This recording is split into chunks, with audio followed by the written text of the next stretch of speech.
Amongst different genres of photography, street photography is one which has always fascinated me the most.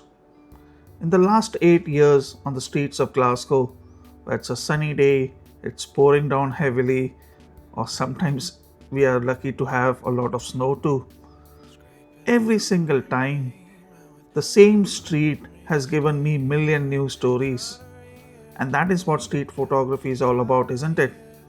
Capturing authentic, unopposed moments of everyday life in public spaces.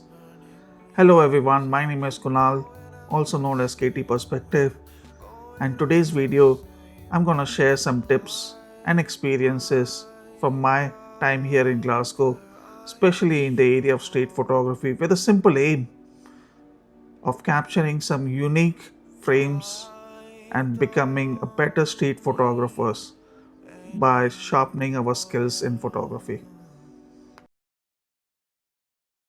Hello. So let's begin with the tips. Tip number one, always have your camera ready. I can't tell you how many times I've lost a shot because the camera is in my bag, which is the case right now, or I don't have it ready to shoot, or the lens cap is on. It's a common mistake. So let's develop a habit. Whenever you're out shooting, taking street photos, have the camera in your hand, have a hand either via hand strap or neck strap, remove the lens cap, and I'll give you a secret. Put it on a burst mode.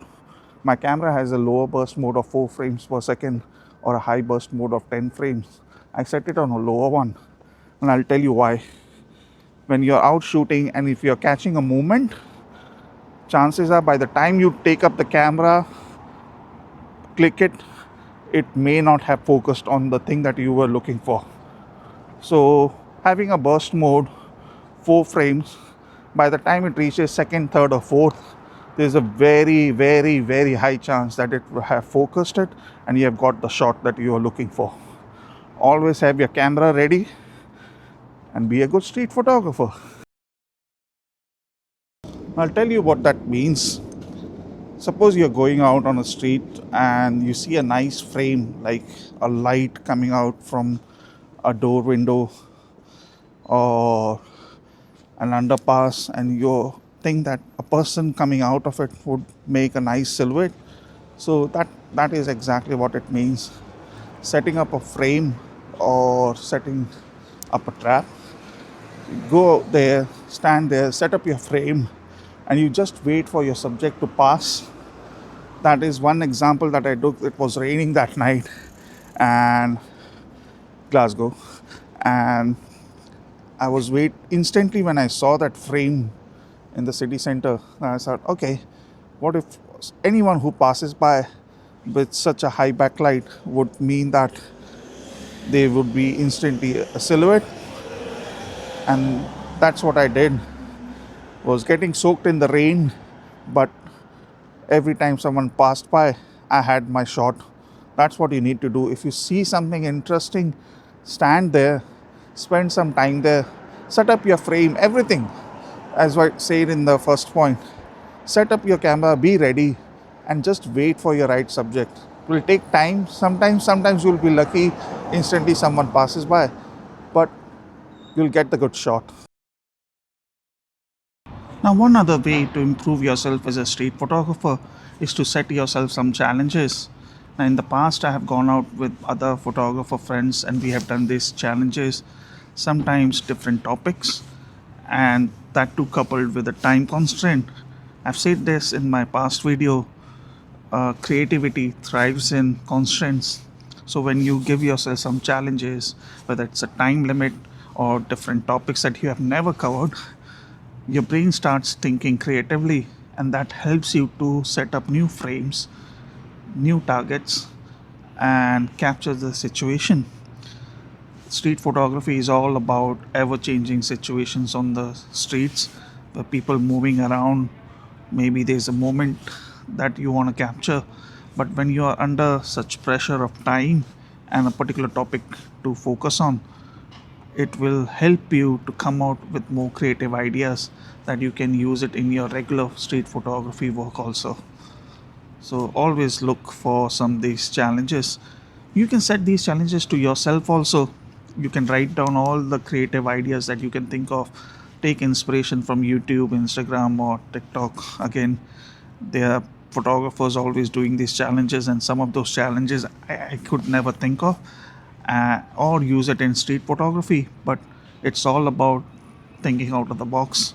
So write those down one fine day before leaving your house. Take out one of those chits and see what it is.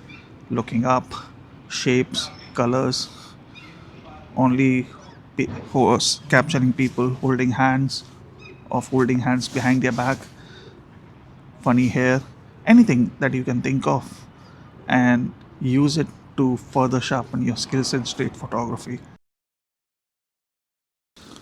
Now you're taking lots and lots of photos. I've heard photographers taking thousands and thousands of photos whenever they are out on the streets. Now you need to share that work too, right? So my next tip is to have a website to share your work. You can use Wix, you can use Shopify if you want to sell your work as prints. You can use Squarespace. All of them are good. Use the free plan to start with. You don't have to pay for the paid versions of those websites. Try it out, see how it feels. Take the link of the website, post it on your social media. Always use it in your stories. Market yourself. So, yes, have a website. Now, I'll give you a secret tip. Whenever I'm outside, I always carry a bunch of business cards with me. This helps you in many ways. A, it improves your credibility as a photographer. You have been asked by someone, hey, is that my photo? And you show them what they are doing. Or sometimes people are just curious. You holding a camera, walking around the streets. Sometimes they are just curious of what you're doing. You can show them what you're doing. You can give them your business card. Chances are very good that they will go back home and check out your website, check out your work on Instagram and everything. And you might get some work out of it. So, yeah, have some business cards. Always have it on you. Now I'll explain you what it means. Imagine you are out on the streets and you see someone walking towards you and you want to catch that shot. But taking the camera to your eyes and taking the shot always attracts an attention. So here's what I do. I take the camera up, I take the shot, but immediately after taking the shot, chances are you have an habit of looking either towards your camera or looking towards a person. Don't do that. Look beyond that person. That helps you to give an impression that you are trying to take a photo of the person either behind or of something else in the background. And within that tip, never take your camera to your eye level. Be a tourist. Take the camera in your hand and start panning around it. It also attracts less attention.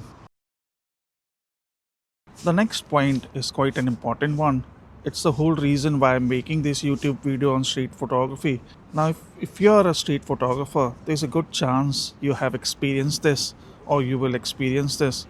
In the last 8 years, there's quite a few times that I have been approached by people while I'm taking photos that, hey, is it my photo that you're taking? Can you please not do that? And that is completely fine on their end. It's their right to ask. They don't know whether what you are doing. Now, most of the photographers that I hang out with, or on Instagram, or on TikTok, or YouTube, that videos I've seen over the years, every single people that I've seen, they're very polite of how they reply back. But there's always that one person, that will always have a unique capability of giving a reply to that person, saying that this is a public space, mate. I'm not doing anything wrong. They don't delete the photos. And this starts a long argument. Neither of the party benefits from it. You might think as a photographer that sharing that photo, you have done your job, you have won the argument. But that's not the right thing, and that is what I want to talk about. This instances like this that I talked about puts a huge risk on the photographers around. People, when they are walking on the streets, have a very short memory. When they leave home to go out either on work or with their families or just walking around for their daily exercise, they don't leave the house thinking that today they will be confronted with a camera and a lens shooting them. So it's quite an important thing that the first 10-15 seconds when they notice you and come towards you, of how you deal with the situation, really sets you apart and can diffuse the situation, I would say, in the first 30 seconds. If a person approaches me, this is how I deal with it. If a person comes to me and said, "Hey, did you take my photo? Can you please not do that?" My first reaction would be, "Sorry, sir, that was not my intention. I'm a street photographer. My name is Kunal. This is what I do usually, and I can show you the photo that I was taking. You had a very unique look that attracted me with the frame that I had in mind. That's why I took that photo." Show the photo to them. Show all the attempts that you were doing before that photo. And I would say, with guarantee, the moment they know that you're a street photographer, you were doing just a regular thing that you were doing, 7 out of 10 times the situation would be different. "Oh, it's okay, man. That's fine. I didn't know who you were," and that's a good thing, right? In those rare situations, in that 20 to 30%, the person is still very upset, and you don't know why they are upset. Actually, whether they are upset that you were taking their photo, or whether they are upset because they had something going on. They have a ongoing stress that they are dealing with, and the last thing they want, a camera pointed at them and taking their photo. I would instantly delete the photo and apologize to the person. It doesn't lower you as a photographer, it doesn't lower you as a human being to apologize. I would apologize twice or thrice, I don't mind. That will diffuse the situation. B, there is a chance that person would understand the photographer was being very cooperative, was trying to make me understand. And the one thing that I always do, I carry some business cards in my pocket. So where, when these things happen, the first thing I do is give them my card, and hopefully at some point they might check your QR code and say, "Oh, that's a person. Oh, I've seen these photos in the past." There's a small chance, but that might be of help, and that's a chance you should take. Delete the photo, move on. Street photography, the stories change every second. That photo is not the photo that you want to risk getting into the argument and making the person's life more difficult. That is not something you want to be. Yes, there are rules, public space, you take photos and that all, but there's also something called as common sense. Use it. Use photography as a means to, I always say that my photography for me is a meditation, is to de-stress. So just think about it, reverse the camera. Why would you take a photo which increases the stress of some other human being? Delete the photo, apologize, move on. You might find something more better. Use all that energy to find something else. And last and important point that I'd like to share with you, be patient, don't be in a hurry. Street photography is all about enjoying the journey. It takes sometimes years for your work to be recognized. Don't be in a rush. Imagine all the great photographers like Sean Letter, Alex Webb, Vivian Mayer. It all took them a long time for their work to be recognized. There are some street photographers who passed away, and then their work was, first of all, identified and recognized all over the world today. So enjoy the journey. It's never about the final destination. Don't rush yourself into it. There's so much rain, sunny days, windy, misty, foggy. weather changes in Glasgow so quickly, isn't it? But it helps me, it motivates me to always be out on the streets and capture the journey, capture the life as it is. Go back home, share the photos with the audience, put it on the website. You have done all your work. Now sit back, enjoy, go back again, try something different next time. Maybe a black and white photography, maybe use a different focal length. Go out with your friends, challenge something new. So, again and again, I'm saying this, but this is important. Don't rush into it, enjoy the journey. Street photography takes time, sharpen your skills. One thing that you can always do is go to YouTube, see other people's videos, get inspired, learn something new, go out next day and practice it. And that's all about it. So I hope you guys enjoyed my video. I hope it's not a long one. But thank you so much for sticking around. If you like this video, please like and subscribe and share if you can. It really helps me. And I'll see you in the next video. Take care, keep smiling, and keep shooting.